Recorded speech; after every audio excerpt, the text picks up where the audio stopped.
This is One on One.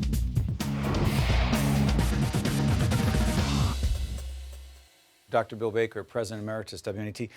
Bill, let me ask you something. You are on the faculty over at Columbia University, Fordham University, right?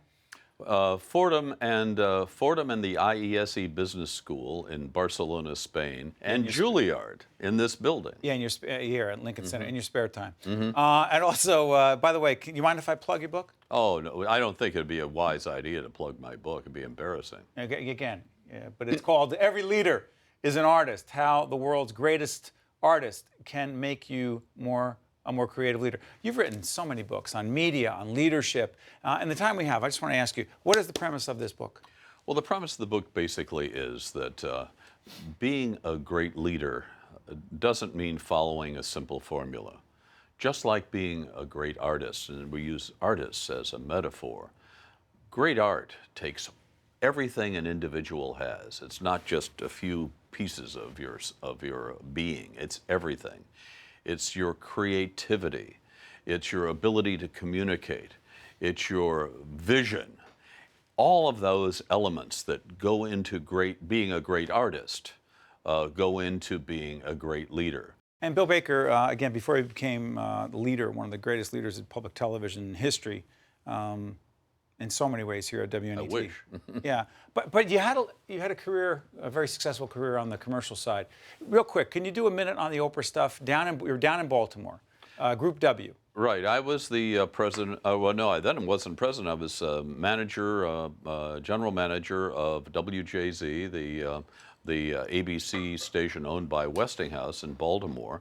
I had come to that station as the new manager, and they had a little party for me, and my wife was there with me, who's a nurse, and we were, kind of young people. We were in our 30s managing this TV station. I was in my 30s managing a TV station in Baltimore, and Oprah Winfrey was there, and she had just been let go from the station to do the nightly news. She was put on the weekend, and she was, of course, not happy about that demotion. This was by, somebody who was previous to me. And we were at the party, and I met her, and my wife met her, and my wife had a really interesting conversation with her, and my wife came over to me, and she said, I know you want to start a talk show. I'd been a very successful talk show producer in Cleveland before I was in Baltimore. And I wanted to kind of bring that skill because talk shows tended to be the things that changed TV stations in my experience. Good ones. So I wanted to do a powerful and important talk show in Baltimore. And my wife said, why don't you think about Oprah, that woman Oprah? She kind of wears her heart on her sleeve. She'd be a good host. I said, that's really a great idea. So I get all the credit for discovering Oprah, but it was really my wife, the nurse. So I went to Oprah and I said, Oprah, I want to make you a talk show host. And she said, I'm a news person. I don't want to be a talk show host. And she started to cry and was all upset. And she said, I want to just do the news. And I said, look, Oprah, if this works, then I think it has every reason that I think it will work because I know how to do this and you're a natural at it.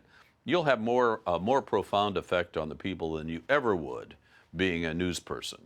And none of us, including I'm sure Oprah, had any idea that she would be as successful as she was. We knew she'd be successful, but not to that degree, and we are very proud of that. Absolutely. Bill, in the time we have left, I want to ask you, obviously Oprah has moved to her own, literally, her own network. In the world of expansion, how do we stay relevant?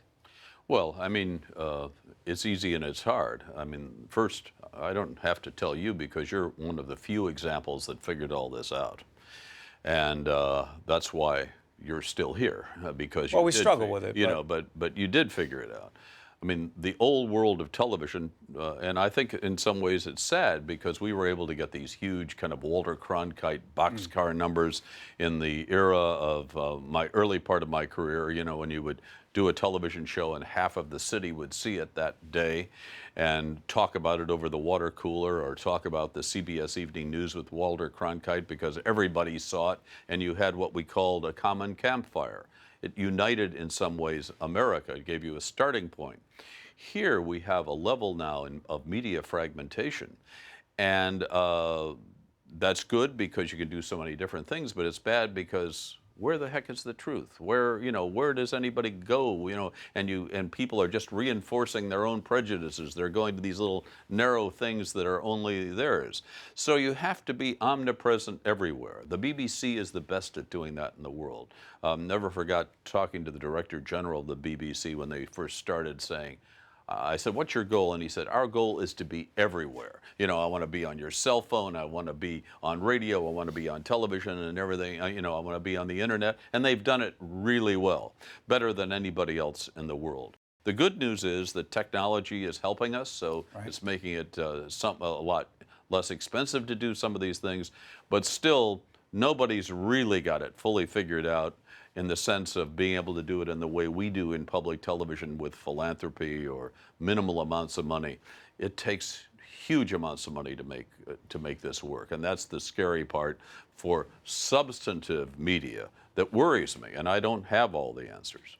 Before we get out of here. No, before I would get Go ahead. I want to say something that happens actually in this own building. I teach the only business class at the Juilliard School. I was asked to do that by Dr. Joseph Polisi, the president of Juilliard. I do that as a Fordham professor and a Juilliard professor. And I have students from both Fordham, performing arts students from Juilliard and Fordham, both in my class. And the conclusion is that, let's say if you go to Juilliard, you're the best of the best. Hardest school in America to get into. And you've been, say, practicing the cello 5 hours a day since age 3, and you're ready to graduate from Juilliard, and there's nobody or almost nobody of your skill level anywhere in the world. But what happens? There's no job. The Berlin Philharmonic already has all of the cello, or the New York Phil has all the cello players they need. What are you going to do? Part of it has to be that you have to, as you just said, you have to understand it all. You have to understand that the performing arts is a profession. You have to understand the business of the performing arts. You have to understand how to be an entrepreneur. Have to understand how to sell and promote yourself. All of these things suddenly come into your repertoire that you never had before, that you never knew existed. Without being overly philosophical or unnecessarily philosophical, people who say, I just want to be an artist, I just want to be a performer, I just want to be a broadcaster. That's a beautiful thing. I just don't believe I have, or most of us have, that luxury, because the last time I checked, if we could not figure out how to bring it, Moyers told me this years back. Bill Moyers told me, listen, 'cause I think I might have been complaining about fundraising. Can you relate? Yeah, okay, absolutely. Yeah. And I think it was 20 years ago. He said, that's how we get to do what we do. It's not that complicated. Yeah, one of my students told me at Juilliard, she said, all I want to do is play the piano. That's what I want to do. And I said, I really respect and love that. But I said, do you want to also eat? Do you want to pay the rent? I said, so therefore we have to figure out how to do all of these other things too. Bill, listen, I don't want to turn this into a love fest, but it's too late for that. Thank you, not just for spending this half hour with us, and more importantly, everything you've done for public television, for WNET 13, for being President Emeritus, for the 20 years as President, and everything you've taught the rest of us, not just to be good broadcasters, but to be good leaders, and to, more importantly, be better people. Dr. Bill Baker, thank you very much. You're the best of the best, Steve. Thank you. Thank you. This special edition of One-on-One with Steve Adubato is brought to you from the Tisch WNET studios at Lincoln Center. Funding has been provided by Barnabas Health, County College of Morris, connecting learning and life, New Jersey Manufacturers Insurance Group, auto insurance, homeowners insurance, and banking under the principle of stewardship, and by MD Advantage Insurance Company of New Jersey. Promotional support provided by The Record, North Jersey's trusted source, and northjersey.com.